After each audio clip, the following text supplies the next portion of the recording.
America is on the move again. Есть и другие соображения. We are doing this to wake the leaders up.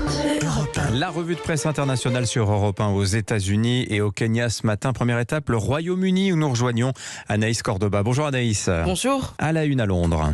Eh bien, la presse britannique revient sur le discours désastreux de Boris Johnson à la conférence annuelle du patronat britannique qui avait lieu ces 2 derniers jours. Le Times décrit la scène. Boris Johnson se compare à Moïse, imite le bruit d'une voiture, puis il fouille dans ses notes pendant 30 secondes de blanc, s'excuse 3 fois et se reprend en faisant l'éloge de Peppa Pig, le personnage de dessin animé. Dans The Independent, Jeremy Hunt, député figure du Parti conservateur, parle d'images terribles à regarder. Le quotidien rappelle, l'incident intervient dans un contexte difficile pour Boris Johnson.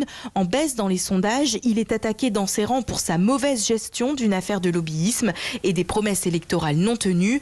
Le site de la BBC relaie une source haut placée à Downing Street qui exige des changements sérieux avant que les choses n'empirent. Aux États-Unis maintenant, nous rejoignons Alexis Guilleux. Bonjour Alexis. Bonjour. De quoi parle-t-on chez vous ce matin ?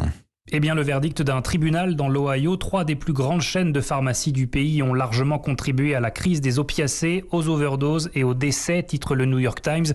Une décision inédite, c'est la première fois que ces enseignes sont tenues pour responsables de cette crise. Alors, il s'agit d'un verdict local, il ne concerne que 2 comtés de l'Ohio, mais pour le Washington Post, cette décision pourrait servir de baromètre pour des milliers de villes et de comtés qui ont lancé des poursuites similaires. Les avocats de la défense ont affirmé que les pharmaciens n'ont fait que suivre des ordonnances prescrites par des médecins agréés, explique le Wall Street Journal. Mais l'accusation a fait valoir que ces pharmacies n'ont pas réussi à empêcher les opiacés d'inonder le marché. Les 3 grandes chaînes, CVS, Walgreens et Walmart, font appel de ce verdict, souligne The Hill.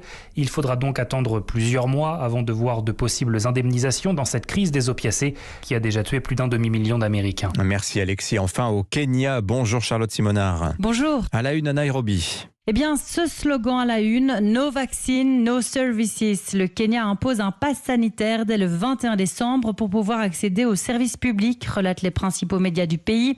Pas de transport public, d'hôpitaux, d'éducation, d'administration pour les non-vaccinés de plus de 15 ans.